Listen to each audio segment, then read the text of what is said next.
अगर आप अपना घर बना रहे हो या बनाने वाले हो, आपके दिमाग में बहुत सारे क्वेश्चंस होंगे। सो रिसेंटली हमने इंस्टाग्राम पे एक लाइव किया था, उसमें काफ़ी सारे क्वेश्चंस के आंसर दिए थे, मोर देन 30 to 40 क्वेश्चंस। उसमें से जो टॉप क्वेश्चंस से जो आपको बहुत ज़्यादा कॉमन क्वेरीज आती है, उसको कंसिडर करके हमने ये वीडियो जनरेट किया है। तो आई होप ये आपके लिए बहुत ज़्यादा हेल्पफुल होगा। एंड मुझे डेफिनेटली बताना कि इसमें से आपका कौन सा क्वेश्चन था जिसका आंसर आपको मिल गया है। First question is, can you suggest something for kids bedroom? ये क्वेश्चन दिया है नीलेश जी ने। Thank you so much for your question. I will give you very simple idea to this. Design your kids bedroom keeping your kids future in mind. कि अभी जो आपका kid है, उसका जो एज है, उसके हिसाब से मत बनाइए, उसके 5 साल बाद का भी सोचिए। जैसे जैसे बच्चे बड़े होते हैं उनका रिक्वायरमेंट चेंज होता रहता है, तो कंसिडर दैट पार्ट। इंटीरियर ऐसी चीज़ है नहीं जिसको हम बहुत ज़्यादा फ्रिक्वेंटली चेंज कर देंगे। तो बेटर कि आप उसके फ्यूचर का थोड़ा सा सोच के प्लान करें। जैसे कभी कभी ऐसा करते हैं हम, छोटे छोटे स्टडी टेबल्स बना दें, छोटे बेड्स बना दें, दैट इज़ नॉट वर्केबल। इससे अच्छा है कि आप थोड़ा सा स्टैंडर्ड में ही फॉलो करें कि फ्यूचर में भी उसको यूज़ करने में दिक्कत ना आए। देर इज़ वन मेंटालिटी कि हम pink room for the girls और ब्लू फॉर द बॉयज़, उनमें से बाहर आ जाइए। There are lot of trendy colours coming for the kids bedroom. हमने उस पर एक रील भी बनाया था, you can check that reel. उसमें हमने बहुत अच्छे अच्छे कॉम्बिनेशंस दिए थे, जैसे बॉयज़ के लिए olive with white, navy blue with light grey, orange with light coffee. ये सारे कॉम्बिनेशन है which will give a very soothing effect. But वो बच्चों जैसे नहीं लगेंगे, इट वॉन्ट बी वेरी किडी, but it will be very mature, but it has a good colour touch. For girls, you can explore pista with off-white, mustard yellow with light grey और peach with Ivory. ये जितने भी shades है, this are universal colours. ऐसा भी नहीं है कि you can not use girls bedroom वाले कलर इन बॉयज़ बेडरूम। ये सारे जनरल कलर है, आप कहीं भी किसी को भी एक्सप्लोर कर सकते हैं। एक चीज़ ज़रूर ध्यान रखिए कि if you are using any bright colour, तो उसको बहुत लिमिटेड एरिया में यूज़ करिए। बहुत ज़्यादा एरिया में आप ब्राइट कलर यूज़ करेंगे तो that is going to be a design disaster, I can say. तो वो तो करना नहीं चाहिए। Tips for new beginners in interior design, advice to interior design students. This is very important question. हमें इसके बहुत ज़्यादा मैसेजेस आते हैं, तो I am glad I got a platform कि जहाँ मैं आपको इसके आंसर्स दे सकूँ। So if you are a fresher, तो I always suggest to join any mentor और अ डिज़ाइनर। पास आउट होने के बाद, अपना एजुकेशन कंप्लीट करने के बाद अगर डायरेक्टली प्रैक्टिस करने जाओगे तो you will not gate practical knowledge, plus आपको जो एक्सपीरियंस मिलना चाहिए वो आपको सिखाएगा कौन? सो इट्स बेटर कि आप किसी भी फॉर्म को ज्वाइन करिए, वहाँ पहले प्रैक्टिस करें, then you can start your own. उसमें कोई प्रॉब्लम नहीं है। अगर आप किसी मेंटर के साथ जा रहे हो तो आपको वहाँ से बहुत ज़्यादा प्रैक्टिकल लर्निंग मिलेगी, how to work with team. बहुत सारे सीनियर डिज़ाइनर्स आपके साथ रहेंगे, तो उसमें बहुत अच्छा एक्सपीरियंस डेवलप होगा आपका। Second most important part is always go on site. हमारा फील्ड ऐसा नहीं कि आप ऑफिस में बैठ के काम करो और आपको सब आ जाएगा। It is not working like that. आपको साइट पे जाना ही चाहिए। आप जो भी डिज़ाइन कर रहे हो उसको साइट पे जाइए, आप मिट विद द एजेंसीज जो काम कर रही है उनके साथ अगर आप बात करोगे, you will get to know about materials in deep. उसके जो भी दो डिफरेंट मटेरियल्स अगर आप एक्सप्लोर कर रहे हो तो उनका जॉइनरी कैसे बनेगा, उसकी एप्लीकेशन कैसे होने वाली, वो सारी चीज़ें आप साइट पे देख पाओगे। वो आप ऑफिस में बैठ के नहीं कर पाओगे। And the last most important thing is focus on detailing. जितनी ज़्यादा डिटेलिंग होगी उतना आपका काम प्रिसाइज हो पाएगा। क्रिएटिव डिज़ाइंस बनाने ज़रूरी है, बट जो फंक्शनल नहीं है, ऐसी creativity is useless. So focus on detailing and technicality first, and then you can drive it to the creative part. Okay, are trek light suits with COB? Yes, absolutely. You can use trek lights for your bedroom, living room, जहाँ पे भी आपको use करनी है आप हर जगह use कर सकते हैं। So whenever we are designing lighting for any of the project, हमारा एक standard calculation होता है। We always follow 3 types of lighting: area lighting, ambience lighting and the task lighting. So track light है वो usually task light में fall होगा, because उसमें COB light लग रहा है, तो that will be on focus lighting. आप किसी वॉल को हाईलाइट करने के लिए या किसी आर्ट पीस को वॉल पे हाईलाइट करने के लिए इसे यूज़ कर सकते हैं। अगर आप मैग्नेटिक ट्रैक लाइट ले रहे हैं तो you will gate ample of options. आप उसमें प्रोफाइल लाइट लगा सकते हैं, लीनियर लाइट लगा सकते हैं, हैंगिंग लगा सकते हैं, बहुत सारे ऑप्शंस है। अगर मैग्नेटिक में जा रहे हैं, आपका बजट अच्छा है, तो definitely you should go with that. Luxury interiors, what type of materials and finishes are best? According to me, luxury is timeless, not trendy. आप timeless designs बनाइए which is very simple but elegant, well balanced pieces which has not very minimum element. Clutter free design will be the luxury design. Luxury आती है finishes से। आप natural materials explore कर सकते हैं, आप जितना रेयर मटेरियल यूज़ करेंगे उतना वो ज़्यादा प्रीमियम दिखेगा। आप नेचुरल स्टोन में जाइए, सॉलिड मेटल्स में जाइए, उससे आपका स्पेस और ज़्यादा लग्जरी में फॉल करने लगेगा। लिविंग रूम में सोफ़ा किस कलर का लगाए? This is nice question. हमने ऑलरेडी इस पर एक वीडियो शूट कर लिया है, बट आई थिंक रील अभी तक लाइव नहीं हुआ है। I will give you very simple answer to this. आप ऑलवेज 60, 30 एंड 10 का रेशियो फॉलो करें। 60% will be the dominating colour, 30% will be the secondary colour and the 10% will be the accent colour. So इसका exact brief बताओ तो 60% जो colour होगा that will be more towards neutral lighter shades, जिससे आप अपने floor, wall and ceilings में use करें। And the 30% which is secondary colour, जो आप किसी स्पेसिफिक कलर पे फोकस करना चाहते हैं, जैसे मैं ब्लू कलर पे फोकस करना चाहती हूँ तो I use that in sofa, और किसी कर्टन में मैं यूज़ कर सकती हूँ, that will be highlighting colour, but उसका proportion will be bit little compare to the 60% का जो डोमिनेटिंग कलर है उसके सामने वो थोड़ा सा कम रहेगा। And the 10% which is accent colour, उसको तो बहुत ज़्यादा प्रिसाइसली सिलेक्ट करिएगा। अगर वो रहेगा bright colour plus it will be a pattern, तो उसको आप चेयर में यूज़ करें, कुशंस में यूज़ करें, कार्पेट्स में यूज़ करें। जितना मिनिमम होगा, even you can use in decor also, तो जितना मिनिमम होगा उतना ज़्यादा सुंदर दिखेगा। ब्राइट चीज़ें जितनी कम होगी उतनी ज़्यादा पॉप आउट होकर आपको दिखेगी। तो don't use brighter colours on your walls, use in a decor items. How to know how much area we should give for a different spaces? ये बहुत ज़्यादा वाइड क्वेश्चन है, it doesn't have any specific answer to it. I will brief you how it can be done. कि आप कोई भी घर बनता है तो it's always based on your requirement, your family's requirement. इसका कोई स्टैंडर्ड नहीं होता, आपका जैसा यूज़ है उसी के हिसाब से हम डिज़ाइन कर सकते हैं। अगर आपका बड़ा फैमिली है तो आपको कॉमन एरिया ज़्यादा बड़े चाहिए, जैसे किचन बड़ा चाहिए, डाइनिंग एंड लिविंग बड़ा चाहिए, तो उस हिसाब से डिज़ाइन होगा। इफ़ अगर आपके यहाँ गेस्ट ज़्यादा आते हैं तो आप गेस्ट रूम एक से ज़्यादा रख सकते हैं, 2 या 3 गेस्ट रूम भी प्लान कर सकते हैं। एंड अगर गेस्ट ज़्यादा आने वाले हैं तो सोफ़ा का या सिटिंग अरेंजमेंट भी उसी हिसाब से होगा। जैसे बहुत सारे लोग होते हैं जिनके प्रोफेशनल मीटिंग्स भी काफ़ी घर पे होते रहते हैं, तो उनके लिए इट इज़ एडवाइजेबल कि वो अलग से फॉर्मल लिविंग बनाते हैं, कि कोई भी मीटिंग हो रहा है वहाँ पे तो किसी और को डिस्टर्ब नहीं हुआ उसकी वजह से। Please drop few tips to get clients for fresh designers without portfolio. This is very common question between the new designers. तो उसका बहुत सिंपल सा आंसर मैं देती हूँ अपने एक्सपीरियंस से। सो when I started my company, my practice, तो उससे पहले मैंने कुछ डिज़ाइनर्स के साथ काम किया था, तो I was having that experience. मैं वो एक्सपीरियंस क्लाइंट्स के साथ शेयर कर सकती थी, मैंने ऐसे ऐसे काम किया है, this was the kind of a project I use to work with, ऐसा मेरा एक्सपीरियंस है। उसी के बेसिस पे I can pitch the client, और उनको अगर कोई क्वेश्चन है तो उसी के एक्सपीरियंस में, या मेरे पास अगर कोई प्रोजेक्ट्स के फोटोज़ है, मैं वो दिखा के उनको एक्सप्लेन करती थी। Very simple element. अगर आपके पास आपके प्रीवियस प्रोजेक्ट ऑफिस के प्रोजेक्ट्स नहीं है तो no problem, what you can simply do is आप पिंटरेस्ट खोलिए, गूगल पे फोटो सर्च करें और आपके क्लाइंट को दिखाए। सो उससे क्या होगा, clear your client that this is just a reference, आप इससे कोई भी रेप्लिका नहीं बनाने वाले। It's just for the reference कि आप सेम पेज पे अंडरस्टैंडिंग ले रहे हो। तो listen to your client very carefully, उनके क्या नीड्स है, उनका क्या एक्सपेक्टेशंस है, उसी के बेसिस पे आप पिंटरेस्ट या गूगल से रेफरेंसेस उन्हें दिखाए। That will help you to get idea about their expectations, और उसी के रेफरेंस से वो आप कन्विंस भी कर सकते हो उनको। बट बी वेरी क्लियर कि आप इसको कॉपी नहीं करने वाले, plus you are not going to use it directly. आप अपने हिसाब से उसको मॉडिफाई करेंगे just to understand the concept, आप इसे यूज़ कर सकते हैं। बिकॉज ये किसी और डिज़ाइनर का काम है, तो you can clear out that this is just a reference, this is my not my own work. आप कुछ भी गलत बोल के काम मत करें, उससे फ्यूचर में आपको प्रॉब्लम हो पाएगी। And second most important part for this is कि अगर आपका इनिशियल स्टार्टिंग फेज है आपके बिजनेस का या आपके प्रैक्टिस का, तो आप छोटे प्रोजेक्ट्स भी ले लीजिए। If someone wants to design one single space तो आप वो भी करके दीजिए, but with more than 100% efforts. आप जितना ज़्यादा एफर्ट्स डाल रहे हैं that will be helpful for you to create your portfolio.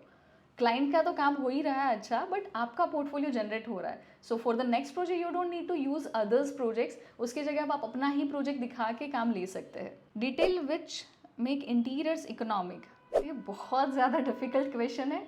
Interiors को इकोनॉमिक करना बहुत impossible kind of a thing है, but yeah definitely what we can do is we can try to comparatively lesser the cost. जैसे अगर हम panelling कर रहे हैं तो उसमें मैं लैमिनेट लगाऊँ, अगर आपका कोई टेम्पररी स्पेस है तो आप पेंटेड फर्नीचर यूज़ कर सकते हैं. Those are not highly durable but that is definitely going to save your cost. And अगर आप परमानेंटली वहाँ रहने वाले हैं तो most economic material you can explore is laminate, जो ड्यूरेबल भी है, कॉस्ट इफेक्टिव भी है. एंड थोड़ा सा प्रीमियम में जाना है तो बहुत सारे ऑप्शंस है. आप वीनियर यूज़ करिए, ग्लास यूज़ करिए, एक्रिलिक यूज़ करिए, पीयू करिए. सो इकोनॉमिक में थोड़े से कम ऑप्शंस है. Must have quality for interior designers nowadays. सबसे इंपॉर्टेंट पार्ट है व्हेन यू आर प्रैक्टिसिंग तो match your wavelength with your client. अगर आप सिर्फ अभी स्टडी कर रहे हैं तो creativity is the most important part. अगर आपका स्टडी कंप्लीट हो गया, आपने मार्केट में प्रैक्टिस करना स्टार्ट किया है, तो मोस्ट इंपॉर्टेंट पार्ट इज़ कि आप अपने क्लाइंट, उनके नीड्स के साथ उनका आपका वेवलेंथ मैच करें. अगर आप उनको समझेंगे, उन see as a designer we have thousands of things coming and running in our mind. हमें तो बहुत सारे कंसेप्ट करने हैं, हमको बहुत सारी चीज़ें बनानी होती है. बट जब सामने वाला क्लाइंट है तो उसका स्पेस डिज़ाइन हो रहा है, तो उनका एक स्पेसिफिक नीड होता है कि मुझे ऐसी चीज़ें पसंद है या हमारी फैमिली को ऐसी रिक्वायरमेंट्स है, तो आप उसको कंसिडर करके अपने जो कंसेप्ट है उसको बिठाइए. That will be more helpful कि जैसा क्लाइंट को डिज़ाइन चाहिए वैसा, बट आपके कंसेप्ट में. मैं डायरेक्टली जाकर कोई भी कंसेप्ट दिखा दूंगी क्लाइंट को तो not necessary that is going to be approved. इससे पहले कि we need to listen to our client, उनको समझना है, और उसी के बेसिस पे अगर मैं डिज़ाइन देती हूँ that is definitely going to approve. So match your wavelength with your client and understand the requirement and deliver exactly they want. कि सबका अपना एक फ्रेम होता है, उसी फ्रेम में उनको देखना है. तो what we can do best is उसी फ्रेम में फिट करके हम अपना डिज़ाइन प्रेजेंट करें. How to make reel viral, how can I grow my page. For this very एक सिंगल वर्ड है, कंसिस्टेंसी.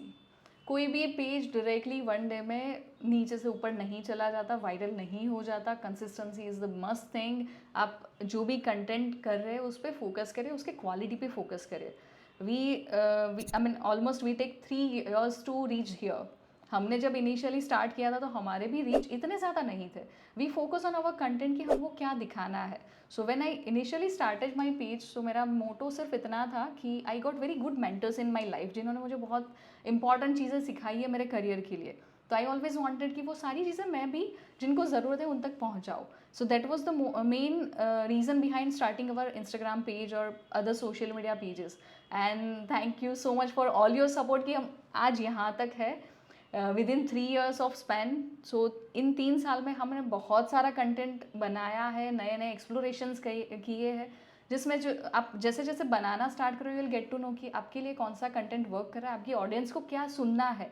उसी के बेसिस पे you can start exploring new thing and create new contents. रातों रात कुछ नहीं होने वाला. Keep patience. इन्फॉर्मेटिव कंटेंट बनाइए कि आपका कंटेंट सामने वाले को समझना सिंपल होना चाहिए. जैसे हम वीडियोस में we try to keep it very simple, straight forward, point to point, because nowadays nobody has time. किसी के पास इतना पेशेंस नहीं है कि बहुत शांति से सारी चीज़ें सुन पाएंगे. उनको बहुत ज़्यादा जल्दी जल्दी होता है. तो keep things to be point. 3D model बनाने का कितना चार्ज लेना चाहिए? See it's totally depends on the quality renders you are providing. अगर आप नया नया काम स्टार्ट कर रहे हैं तो इट्स बेटर कि आप 1500 to 2000 रुपीज़ पर रूम से स्टार्ट करें फॉर द इनिशियल स्टेज, कि आपका एक पोर्टफोलियो बिल्ड होना स्टार्ट हो जाए. Once you have a portfolio you can eventually increase your cost. आप धीरे धीरे अप जा सकते हैं. नाउअडेज अगर आपका क्वालिटी बहुत ज़्यादा अच्छा है तो you can get 3000 to 15,000 rupees पर व्यू का cost. But that totally depends कि आप कैसा काम डिलीवर कर रहे हो एंड सामने वाले का नीड कैसा है. जैसे यूजुअल क्लाइंट्स जो होते हैं उनको कैसा है, 3Ds are just for that understanding, उनको कहीं यूज़ नहीं करना है. बट अगर बिल्डर है तो उसका ऐसा है कि they are going to sell that properties by this 3Ds, तो उनको बहुत अच्छे 3Ds या वॉक थ्रूज चाहिए. स्केचिंग और ऑटोकैड किस पे ज़्यादा ध्यान रखना चाहिए? So I believe sketching is must, because आपको जो इमेजिनेशन होता है, जो क्रिएशन आता है, वो स्केचिंग से आता है. AutoCAD is just to help you for the drafting part. जो पहले के टाइम में हम हैंड ड्राफ्टिंग करते, even in the college we have hand drafting की. इनिशियल ईयर्स में हमको हैंड ड्राफ्टिंग ही करवाते हैं. उसका यही रीज़न है कि आप जब हाथ से कोई चीज़ करते हैं तो आप ज़्यादा क्रिएटिव बन सकते हैं. तो आपका सारा क्रिएटिव थॉट प्रोसेस स्केचिंग में जाएगा, then you can draft that in AutoCAD. वो बहुत ज़्यादा क्विकली काम करेगा. तो हेल्प के लिए ऑटोकैड है, बट अगर इमेजिनेशन और क्रिएटिव थॉट्स कंसेप्ट्स बनाना है तो it's better to go with sketching. तो आपको अपना स्केचिंग सही करना चाहिए. Which colour type we can use in wall panelling? अगर वॉल पैनलिंग पे अगर आपने MDF लगाया है तो there are different colours you can use. अगर आपका बजट बहुत ज़्यादा लिमिटेड है तो आप डायरेक्टली वॉल पे जो हम वॉल पेंट करते हैं वही आप पैनलिंग पे लगा सकते हैं, just to save the cost, but उससे इतना ज़्यादा इफेक्ट नहीं आएगा। अगर अच्छा इफेक्ट चाहिए तो आप न्यूको या PU के साथ जाइए। अगर न्यूको और PU करने वाले हैं तो एशियन पेंट्स में जा सकते हैं, और ICA is also good. PU करना है तो ICA इज़ वेरी नाइस, आप ICA में डेफिनेटली यूज़ कर सकते हैं। Tips to choose vitrified tiles and wall tiles. जब भी आप फ्लोरिंग के लिए टाइल्स सेलेक्ट कर रहे हैं तो go with lighter soothing shades. जितने लाइटर शेड्स होंगे उतना ज़्यादा आपका स्पेस बड़ा दिखेगा, प्लस रिफ्लेक्टिव होगा। अगर ग्लॉसी ले सकते हैं तो I would always suggest you with glossy tiles for your main room floorings. उससे आपका स्पेस रिफ्लेक्टिव एंड बड़ा दिखेगा, वाइड फील आएगा। बाथरूम्स के लिए भी सजेस्ट कि आप फ्लोर में मैट या टेक्सचर टाइल लीजिए। फॉल्स के लिए यू कैन एक्सप्लोर मैट और ग्लॉसी, जो भी आपको सही लगे। वी नेवर सजेस्ट कि आप किचन और बाथरूम के अलावा कहीं भी रूम्स में वॉल पे टाइल लगाइए। That is not ideal practice. अगर कहीं पे आपको कुछ हाईलाइट करना है तो definitely you can go with marble finish, और आप जैसे अपने TV यूनिट में करते हैं या बेड के बैक वॉल पे करते हैं, वो सारी चीज़ें आप कर सकते हैं। बट पूरे दीवारों को टाइल से कवर कर दो, that is not a good thing. उससे आपका कोई एम्बियंस क्रिएट नहीं हो पाएगा। How to scale wallpaper business? आज के ज़माने में most important part is go online. अब जितना ऑनलाइन जाएंगे you will be able to reach to a more people. मैं अहमदाबाद में बैठ के कितने लोगों से मिल पाऊंगी? अगर मैं ऑनलाइन हूँ तो मैं आप सबसे मिल पा रही हूँ। सो इट्स वेरी इंपॉर्टेंट कि आप अपनी प्रोडक्ट्स को, अपनी जो भी डिटेल्स हैं उन सबको ऑनलाइन लेके जाइए। That will help you to grow more. Invest in unique designs. आपके पास आपका कोई स्पेशलिटी होना चाहिए। कोई भी स्टोर में, हम एज अ डिज़ाइनर ऑल्सो, मैं कोई भी स्टोर में जाती हूँ मैं सबसे पहले यही क्वेश्चन करती हूँ, आपका स्पेशलिटी क्या है? बिकॉज अगर प्लाईवुड स्टोर है तो उनके पास डेकोर आइटम्स रहेंगे, उनके पास क्लेडिंग मटेरियल्स रहेंगे, बट सबके पास हो वैसा नहीं। मुझे आपका स्पेशलिटी जानना है। So that is very important part. अपने स्पेशलिटी पे फोकस करें। Go with a unique product. आपके पास एटलीस्ट 1 या 2 ऐसे कलेक्शंस होने चाहिए जो सबके पास ना हो। So find out something like that. Try to promote local arts, because वो कैसा है कि वो हर जगह नहीं मिलती। लोकल आर्ट्स इसीलिए बहुत इंपॉर्टेंट है कि अगर मैं राजस्थान के लोकल आर्ट की बात करूँ, उनके पास बहुत सारी अच्छी अच्छी आर्ट्स है जो मुझे हर जगह नहीं मिलेगी, मुझे वहीं मिलेगी। तो I am going to procure that from Rajasthan only. तो वैसे बहुत सारे लोकल आर्ट्स है, गुजरात के भी इतने अच्छे अच्छे आर्ट्स है, साउथ के भी बहुत सारे आर्ट है, तो उस पर फोकस करिए। अब जिस एरिया से बिलोंग करते हैं उसी एरिया के आर्ट को प्रमोट करिए। That is going to help your surrounding also, और आपका काम भी बन जाएगा। एल्यूमिनियम विंडो में कौन सी विंडो बेस्ट है? डोमेल। डोमेल बहुत अच्छी सीरीज़ है। That is in a mid range, बहुत ज़्यादा एक्सट्रीम एक्सपेंसिव नहीं है, एक्सट्रीम इकोनॉमिक भी नहीं है, but it is highly durable. इसलिए आजकल आप देखोगे तो जितने भी बिल्डर्स हैं हर जगह आपको डोमेल सीरीज़ ही देखने मिलेगा।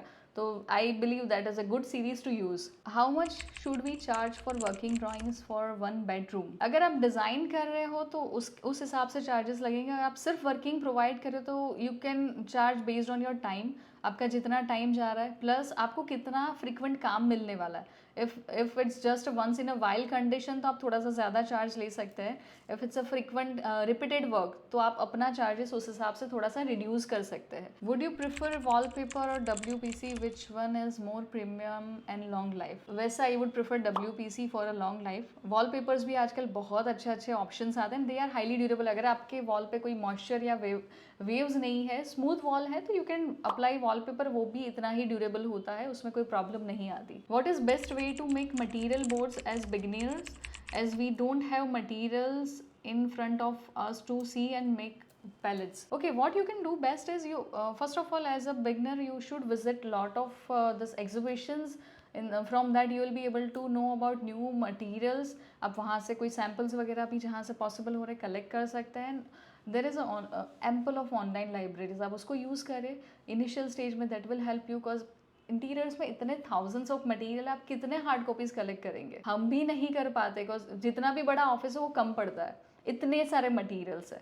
तो जो आपको there are couple of material जो हमारे फेवरेट होते हैं कि हम हर प्रोजेक्ट में यूज़ करने वाले, जैसे you can see this brick, वो मेरा मोस्ट फेवरेट मटेरियल है, मैं हर जगह यूज़ करने वाली, तो वो हमने लगा लिया है। I can keep those kind of samples with me, कि मुझे जहाँ फ्रीक्वेंटली यूज़ करना है तो आई कैन शोकेस दो सैम्पल्स। जो स्टैंडर्ड होते हैं उसको आप रख लीजिए, जैसे लैमिनेट के कुछ कोड्स है जो आप फ्रीक्वेंटली यूज़ करते हैं, उसके सैम्पल्स रखिए, बाकी सबके सैम्पल्स रखने की ज़रूरत नहीं है। Can an engineer become an architect? See, it's more about creativity. Architecture और interior is a kind of a field. अगर आपको इंटरेस्ट है then only you will be getting success.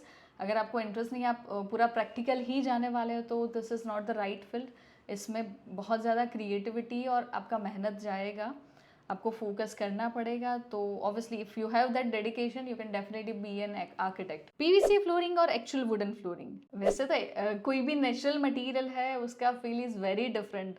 So I would suggest to go with wooden flooring, natural wood flooring. अगर आपका budget बहुत ज़्यादा limited है तो आप पीवीसी फ्लोरिंग कर सकते हैं, बट अगर आपका रिजनेबल बजट है तो you can go with engineering wood flooring, और बहुत ज़्यादा प्रीमियम बजट है तो आप सॉलिड वुड फ्लोरिंग में जाइए। उसका एक रिचनेस ही अलग है। Obviously it's a natural material, तो थोड़े से वेदर इफेक्ट्स या कुछ होने के चांसेस रहते हैं, but still it has a beauty, तो you should go with a wooden flooring. Mostly आप सबको पता होगा, हमने रिसेंटली मेटाक्वेस्ट 3 परचेज किया है फॉर आवर ऑफिस, तो उसी के लिए someone asked me that how is client's response, is it worth to present project on MetaQuest 3? Honestly we haven't explored that yet, it is in progress. हमारे 3Ds and 360 videos are in process for the renderings, हमने अभी तक उसको किसी client के साथ explore नहीं किया है। So nowadays MetaQuest 3 पे हम सब गेम खेलते हैं ऑफिस में, उससे ज़्यादा कुछ यूज़ नहीं हो रहा है, but once we are exploring that I'll definitely give you the review कि कैसा response रहा client का। How we can incorporate use of mirror to enhance the space image. So mirrors are always one of my favorite material. आप उसे हर phase में या हर form में use कर सकते हैं। जस्ट में मिरर्स आप वॉल क्लीडिंग में यूज़ कर सकते हैं, आप सीलिंग में यूज़ कर सकते हैं, डोर्स पे यूज़ कर सकते हैं, फर्नीचर में यूज़ कर सकते हैं, बट उसका एक पर्पस होना चाहिए। Interior is something which has a purpose to it. ऐसा नहीं कि इंटीरियर डिजाइनर्स किसी भी वॉल पे कुछ भी डाल देंगे, उनको जो सही लगा कर देंगे। It every element has its story, it has function. जैसे मेरे किसी एरिया में हाइट कम है तो I would add mirrors in the ceiling ताकि मुझे वॉल्यूम दिखे स्पेस का। सेम वे इफ अगर रूम आपका छोटा है तो you can go with this kind of mirrors on wall panels की, उससे आपका स्पेस बड़ा दिखेगा। आपने काफ़ी सारे स्टोर्स या शॉप्स देखे होंगे जिसमें they go with a mirror cladding on a dead end, उससे उनका स्पेस उनका जो भी शॉप है वो डबल साइज का दिखता है। So that is how you can explore mirrors. हम तो डोर्स में भी उसको यूज़ करते हैं because we personally really like mirrors. And अगर आप इंटीरियर में as a decor element use करें मिरर्स को तो go with a bronze mirror, बहुत ज़्यादा एलिगेंट दिखता है। Clear mirror is for the function, bronze mirror और grey mirror you can utilise for the kind of decor element. How to charge the design fees to client, square feet rate और lump sum और percentage basis. आप इन तीनों को यूज़ कर सकते हैं, totally depends on your area. जैसे I have couple of clients जो मेट्रो सिटीज़ में है, मेरे कुछ डिज़ाइनर्स फ्रेंड्स हैं जो मेट्रो सिटीज़ में प्रैक्टिस करते हैं, तो वहाँ पे सिस्टम चलता है स्क्वायर फीट का। Been in other cities somewhere in percentage also. तो आपको अपना क्लाइंटल देखना है, उसी के हिसाब से यू कैन चार्ज। स्केचअप और ऑटोकेड दोनों का अपना अपना पर्पस है। अगर आपका 2D डिज़ाइन है तो you can go with AutoCAD, और आपको 3D में बहुत क्विकली काम करना है तो SketchUp is the best software. उसमें बहुत ज़्यादा क्विक काम हो जाता है and you can easily present them to your client. Ma'am, which windows are best, aluminum or UPVC? UPVC is obviously a good window, but it will be bit expensive compared to the aluminum. तो अगर आपका budget अच्छा है तो you should go with UPVC. Do you provide 3D visualizations for your client? Yes, 3Ds are part of our service. It's not just that we are providing just 3D visuals. We are providing a complete design solution. उसका एक part रहता है 3D design. What makes you unique as an interior designer? I must say that we are very conscious about the designs in terms of कि client को क्या चाहिए। It's never like कि मुझे कभी, it's kind of a nightmare to me कि मैंने कोई डिज़ाइन बना दिया, उसको एग्जीक्यूट कर दिया एंड क्लाइंट उसको देख के एवरी डे मॉर्निंग ऐसा सोचेंगे अरे यार इतना ने क्या दिया है हमको। So that is kind of a nightmare to me. So personally my uniqueness is कि we try to understand clients requirement and based on that we enhance our design skills and using those concepts we are creating designs. I hope आपको ये video बहुत अच्छा लगा होगा, आपके सारे questions के आंसर्स भी मिल गए होंगे। If you have any other questions आप कमेंट्स में डालिए, we will definitely revert you. Do like this video, और जो भी अपना घर बनाने वाले हैं बना रहे हैं उनको ये वीडियो शेयर करें and subscribe to my channel.